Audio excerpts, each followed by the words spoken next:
La lumière du monde, si vous êtes lumière, vous ne devez pas avoir peur des ténèbres. Quelle que soit la densité des ténèbres, vous ne devez pas avoir peur.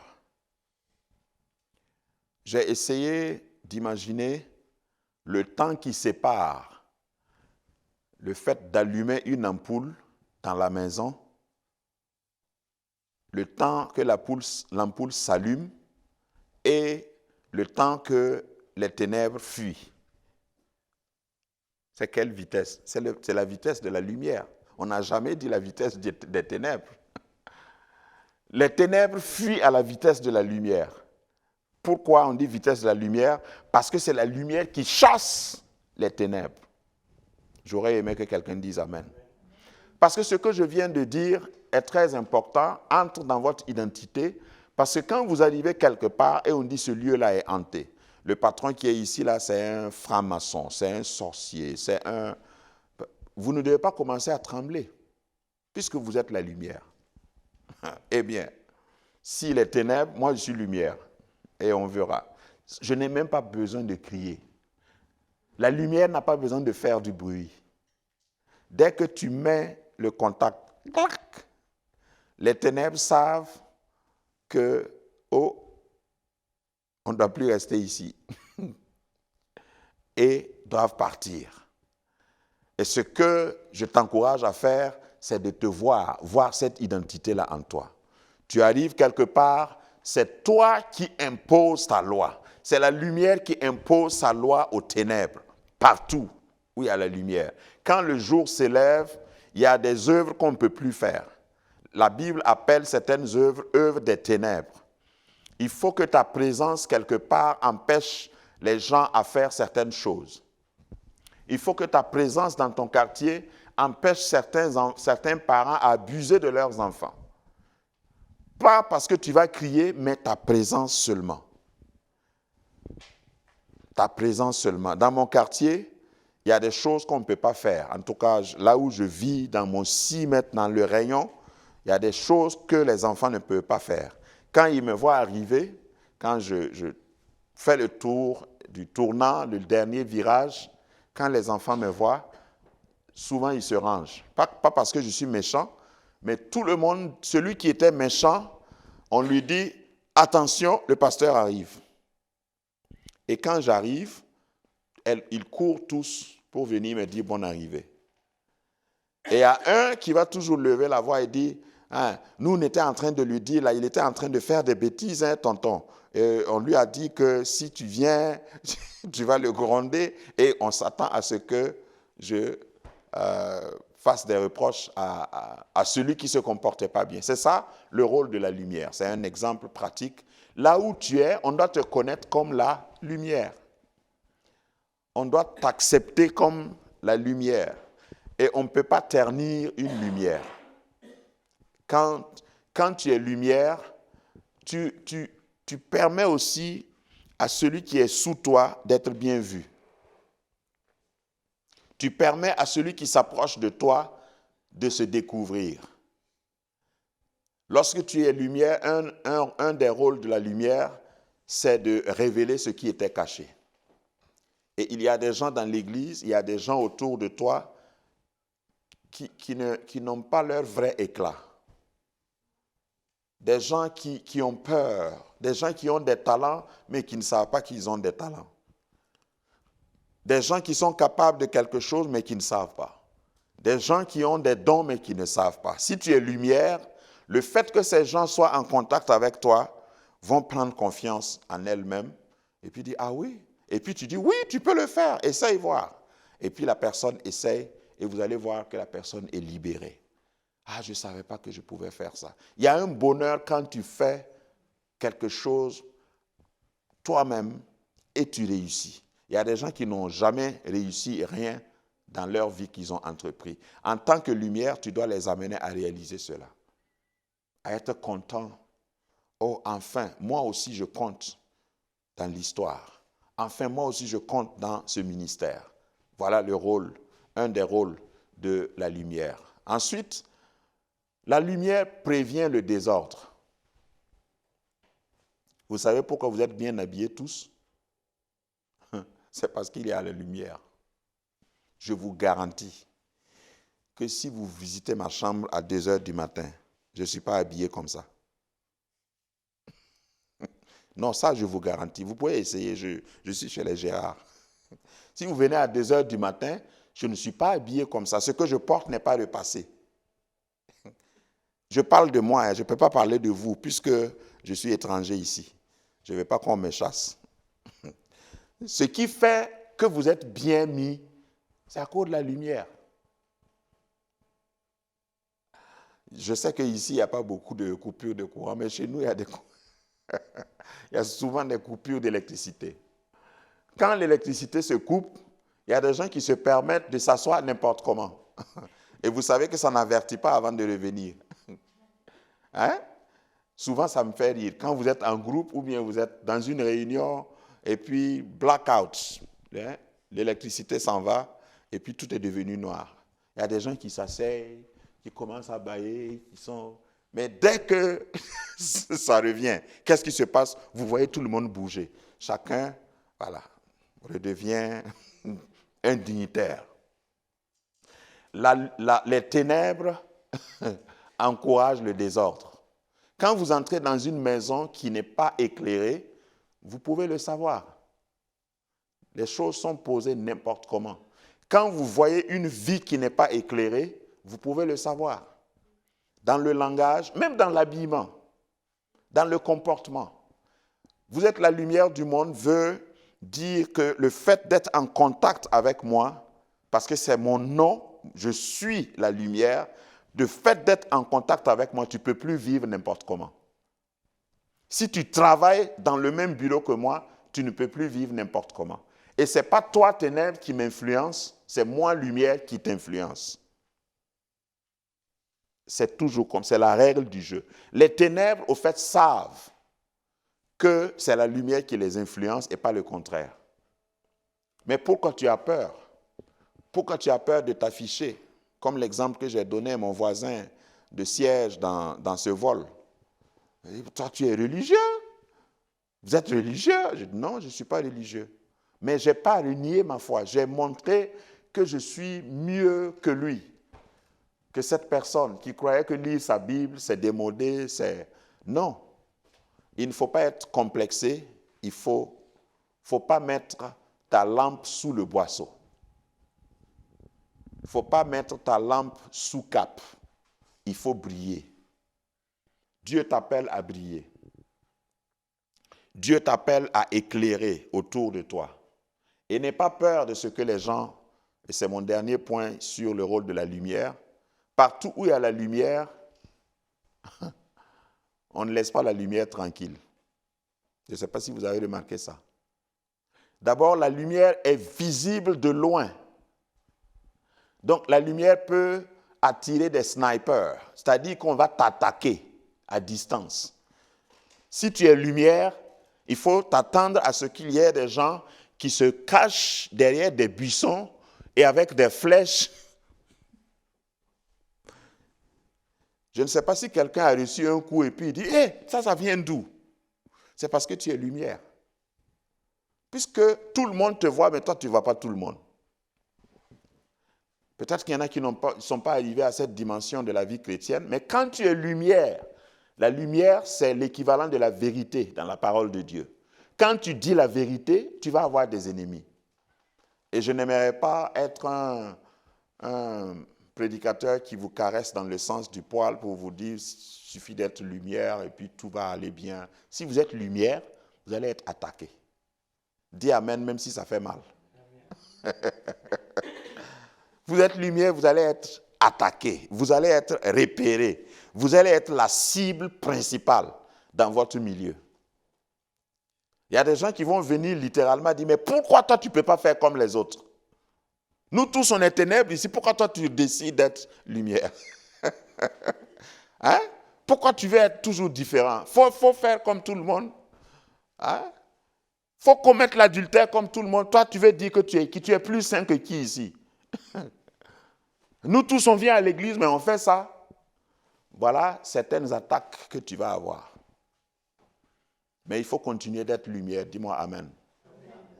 Décide et pour toujours d'être lumière. Ne te laisse pas corrompre par les ténèbres. Je vais vous garantir, si vous êtes lumière, même dans une église, si vous êtes la vraie lumière, vous allez être attaqué. Il y a des gens qui... Vous allez vivre l'incompréhension totale. Il y a des gens qui vont croire que tu es fanatique. Toi, ouais, ça, c'est démodé, ça. Hein? Est-ce que... Ou bien ils vont sarcasmer, ils vont dire, oh, les saints.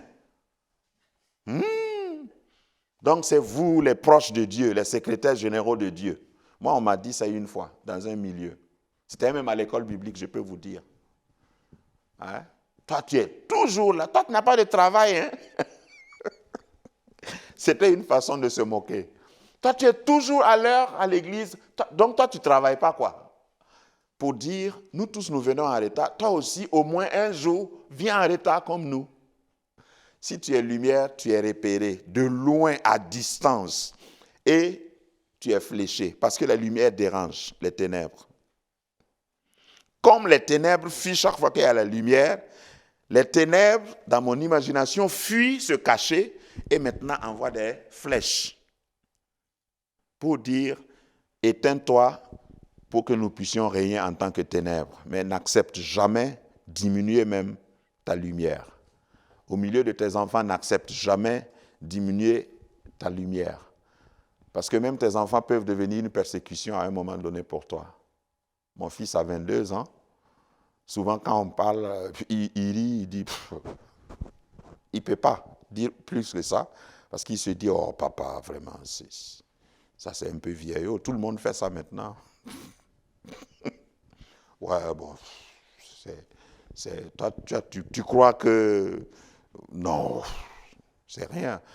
Même dans les petites choses, les petits détails, je ne parle pas du péché, hein. Je bénis Dieu, il vit une vie chrétienne engagée, mais à un moment donné, si tu es lumière, tu es d'un certain âge, les jeunes vont voir que toi, tu es un peu périmé, quoi. Et ils te regardent avec le coin de l'œil et disent, oh, vraiment, bon, on ne discute pas avec toi. Oui, c'est bon. Mais il faut continuer de briller.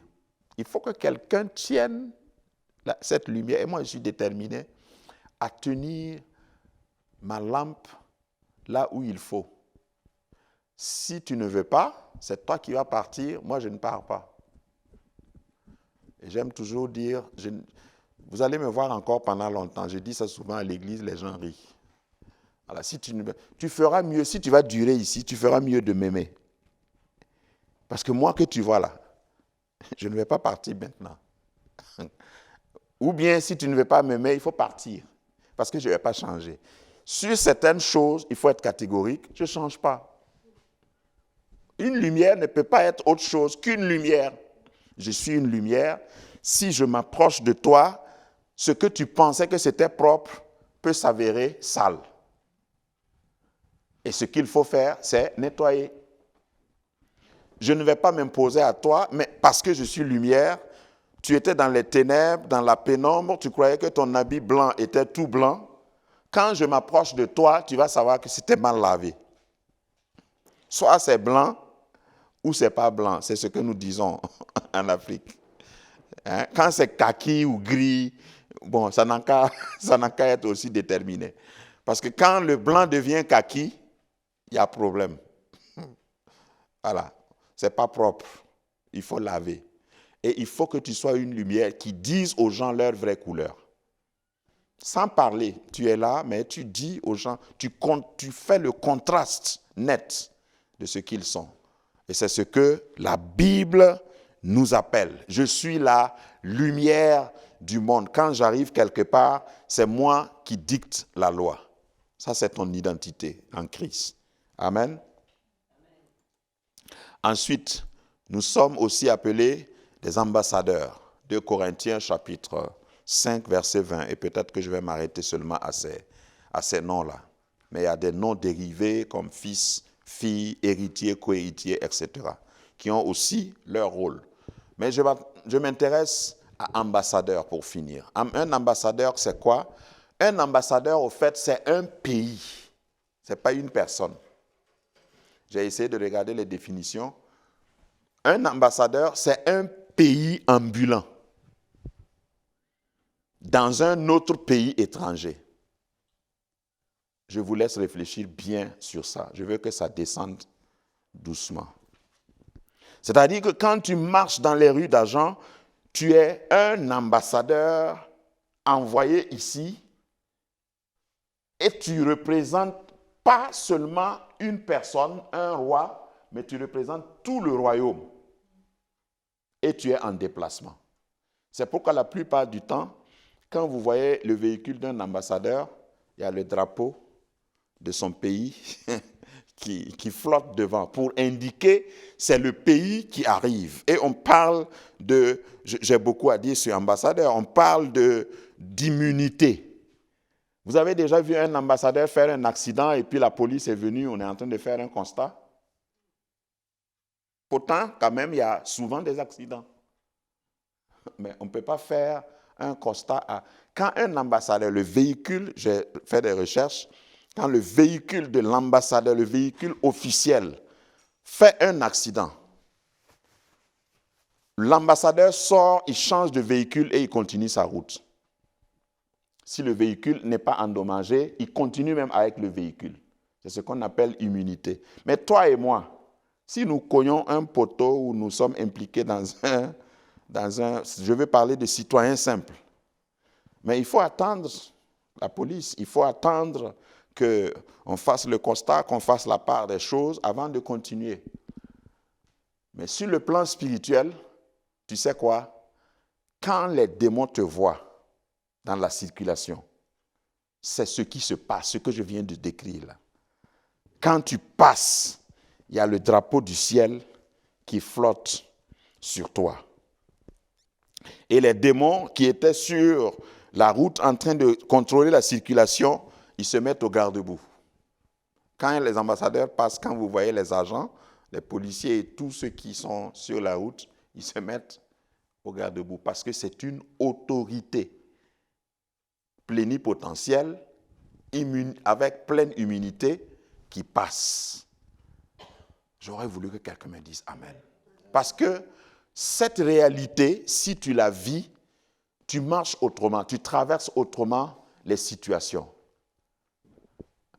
Un ambassadeur ne voit pas un policier et commence à dire « Ouh, hey, on dirait que je faisais excès de vitesse. » Non, on ne peut pas l'arrêter. Que celui qui n'a jamais fait excès de vitesse lève la main et je vais prier pour lui.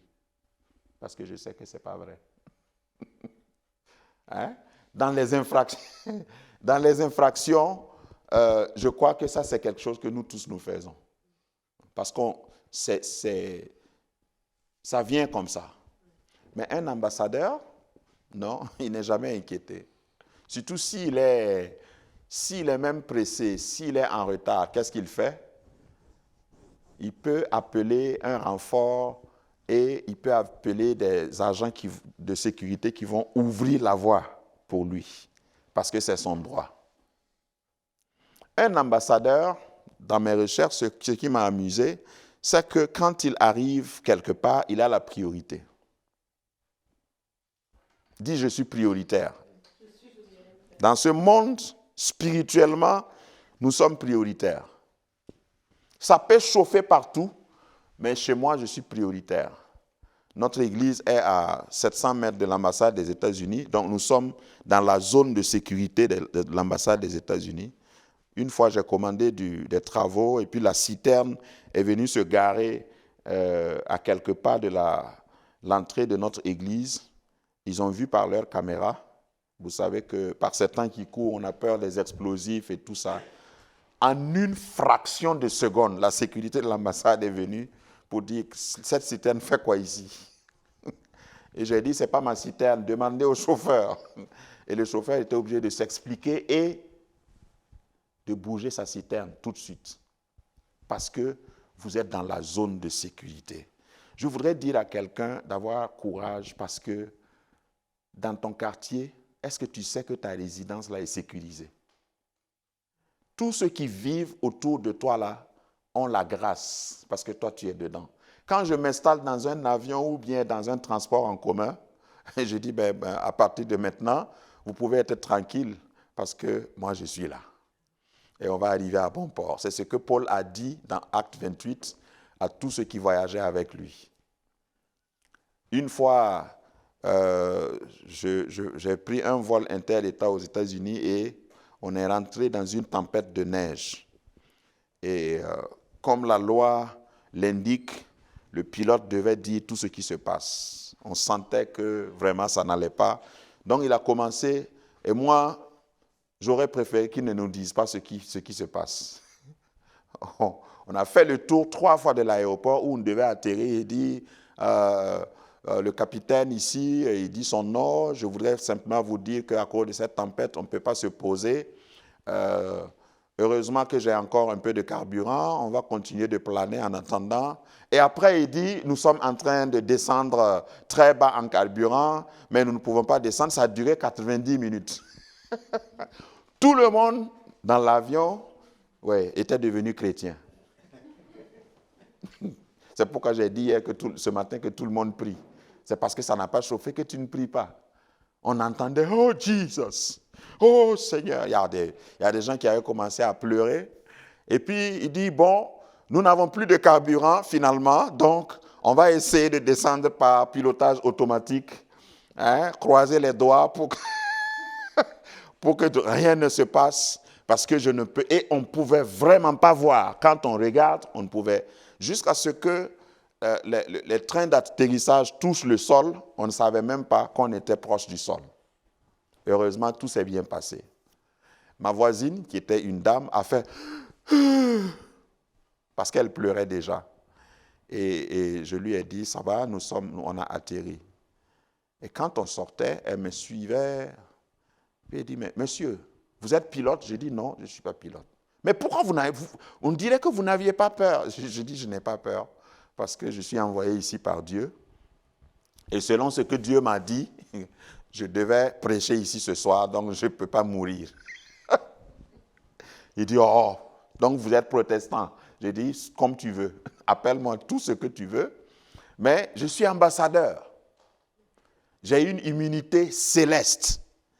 Ne laisse pas, parce que vous voyez souvent dans ce ambassadeur-là, si je devais prendre le temps, l'arme fatale que l'ennemi utilise contre certains chrétiens, c'est d'injecter la peur.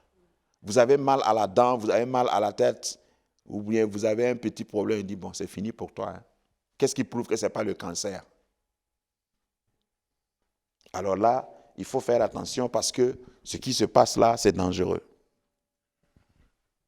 Il faut peut-être diminuer tes prétentions parce que tu as vu, hein?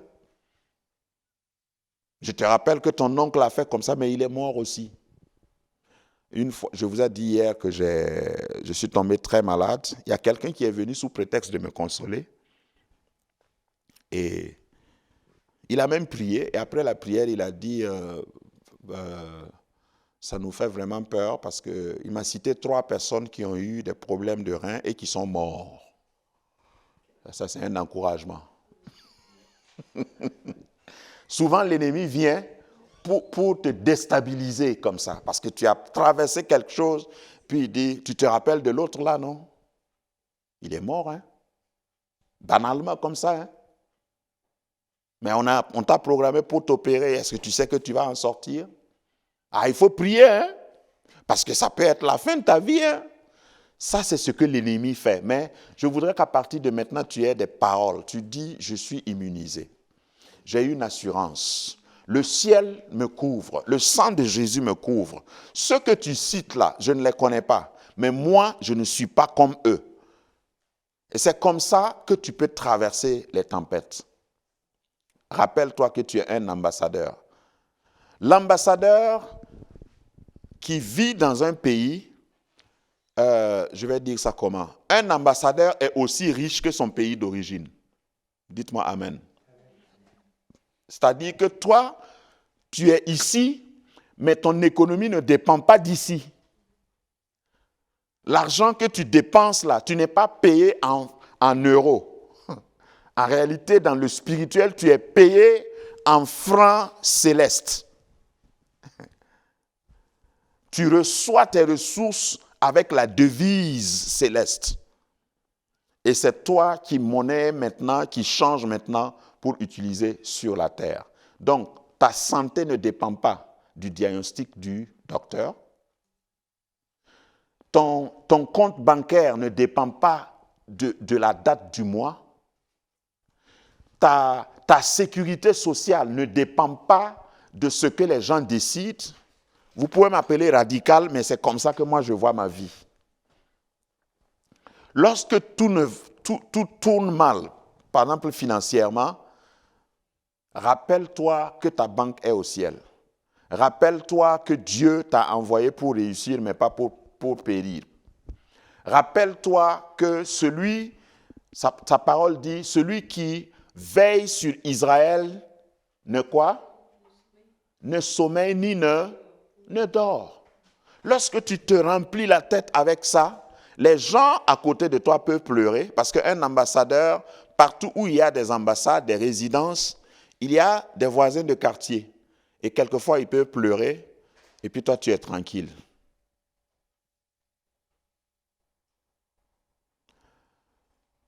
Un ambassadeur a la capacité de sauver même un brigand. Est-ce que vous savez ça?